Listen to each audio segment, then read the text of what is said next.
Rachel thought quickly. Fairies? I don't see any fairies, she replied.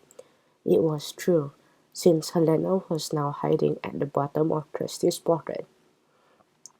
That helmet you're wearing, Trusty said to the goblin as the grey horse came closer, eating the next lump of sugar in the line. It's not yours, is it? The goblin gave a clever grin. No, but I'm keeping it, he told her and winked.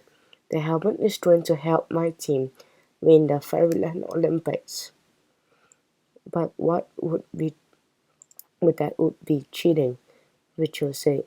If you if you give it back to us, we can return it to its rightful owner. The goblin cackled and shook his head. No way, no way, he said. It's mine now. I'll show those fairies a thing. Or, hey, he broke it off in surprise as Helena flew out of Trusty's portrait and zoomed towards him with a determined look on her face.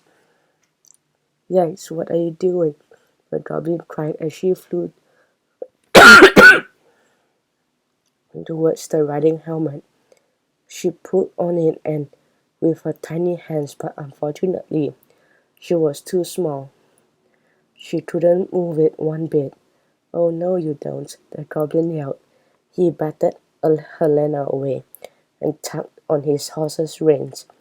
The horse kicked off, leaving the fairy far behind. You can't catch me, he yelled gleefully over his shoulder. Rachel and Trusty ran over to their own ponies, mounted them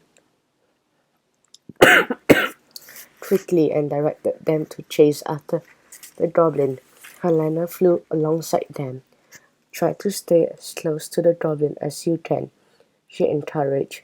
As long as you are close to my magic riding helmet, its power will affect you too, so you'll be able to ride well. Okay, Trusty replied, hunching lower over Brandy and urging him to go faster. But it works both ways, Helena added. The farther you are from the helmet, the worse your riding will become. Come on, Shadow, Rachel urged. Keep going. The girls gradually gained ground on the goblin and realized that Helena was right. The closer they got to him, the easier it was to ride. The goblin glanced over his shoulder and looked panicked to see how close the girls were getting. He urged his horse on and it broke into a gallop. His horse quickly pulled away from Brandy and Shadow. As the gap widened, Kirsty could feel her control slipping.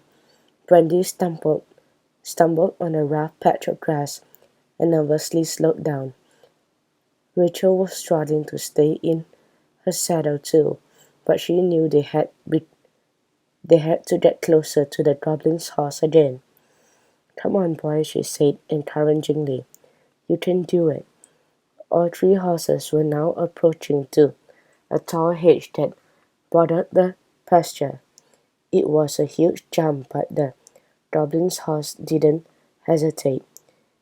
He took it at full speed. Thanks to the magic of the riding helmet, the horse cleared the hedge easily, leaving the girls behind on the other side. With the tall hedge now between them, the effect of the magic riding helmet wore off completely. Rachel flopped around on Shadow's back, losing her grip. Kirsty was being jolted around too. She felt very frightened.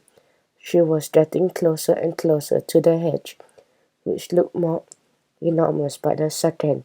She wasn't sure that Brandy was going to be able to jump high enough, especially not when her riding skills seemed to have vanished.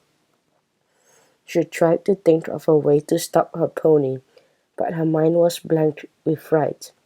She couldn't remember what to do. Kirsty glanced over at Rachel, wondering if her friend could help, but Rachel looked just as terrified. She was white-faced, clinging to Shadow for dear life. Her pony thundered towards the hedge. Kirsty's hands were sweating, Suddenly the reins slipped from her grasp altogether. "Help!" she cried as she felt herself falling.